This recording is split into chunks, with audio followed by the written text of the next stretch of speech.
Hi everybody, Raylene Osberg coming to you from Thriving Together with a tool for your toolbox that really transforms challenging behaviors. This is from our Preventing Challenging Behaviors live webinar. So do you ever have that moment where a child asks you for something and starts to beg and plead and you're just, the whining is driving you crazy? Do you ever have that moment? I certainly did, both at home as a parent and in the early childhood classrooms where I worked for over 20 years. Thankfully, I read the book, How to Talk So Kids Will Listen, and Listen So Kids Will Talk, and it offered me this wonderful strategy to stop the whining. You want to know what it is? You can actually stop whining by using a little bit of magic. What? Yes, not even kidding. So I learned the strategy and I went back and applied it in several scenarios and it works. So I'm going to share it with you today. It is to give their wishes in fantasy. What? Yes, it's magic. It works like magic. It turns around that whining, that no, I want it. And it gets the child to gleefully cooperate. I'm going to give you exact examples. So when I was raising my daughter, I had the rule, no candy in the grocery store aisle. Never, not ever. Because I knew that if I stuck to that rule no matter what, she would eventually just stop asking, which is what happened. So you can do that. You can have a rule set in stone that you never, ever veer away from, and your child will learn.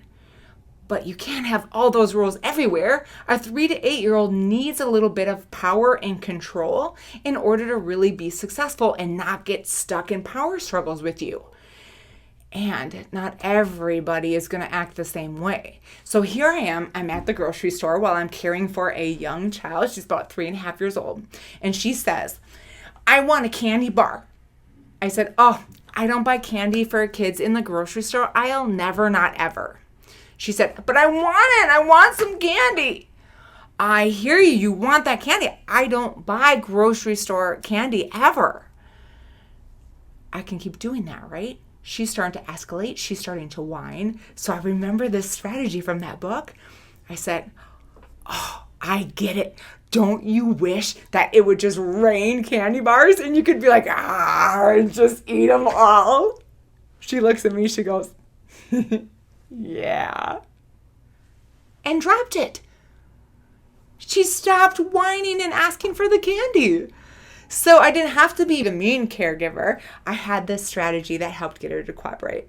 Let me apply it for you to 2 other scenarios. So one of the parents took my class when I was doing parent education, and she went back and applied it. So she's at Target, and her child sees a stuffed animal and says, Mom, I want it. I want the stuffed animal. And she says, oh, you really want that, don't you?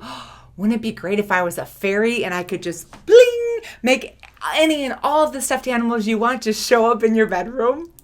She was like, yeah. And they both smiled and giggled and moved on. Crazy, right? So it's fall right now. So what's going to happen with a lot of young children is they get frustrated because they want to decide if they put their coat on or not. But as adults, we need to keep them safe. One day it's cold, they need their coat, and the next day it's hot. So here you are, you're going to go outside, and a child says, no, I don't want to wear my coat. First put on your coat, then we'll go outside. No, I don't want to. So they're just refusing to do it. Well, instead of getting caught in the power struggle, say, don't you wish that you could just have a magic wand and make the weather anything you want it to be so you never had to wear a jacket? Do you feel it? So all you're doing is honoring their wishes and fantasy. You're letting them imagine that they get to have what they want. So instead of fighting them, you're working with them. And you will get gleeful cooperation. So one more scenario. You have a birthday. Everybody gets a piece of cake. You can say, nope, you've had your share. Everybody got one piece, we're done. Yeah? Or you could honor their wishes. How might you do it? I'm thinking you could say something like, don't you wish you could have cake every day for breakfast, lunch, dinner, snack time? Just eat all the cake you wanted. Do you see how I'm not trying to say, but we can't, but we need to share. But no, there's no but here. We're just making it happen in our fantasy. The reason this works so well is because children 3 to 8 need a sense of power and control. So if you try and fight them and lock in, they'll fight you back and lock in, and then it's exhausting for both of you. But if you apply this simple strategy, you show them, I'm listening to you. I've heard you. You start building the relationship with them, and then they just want to cooperate with you. Doesn't that sound good? Thank you so much for joining me.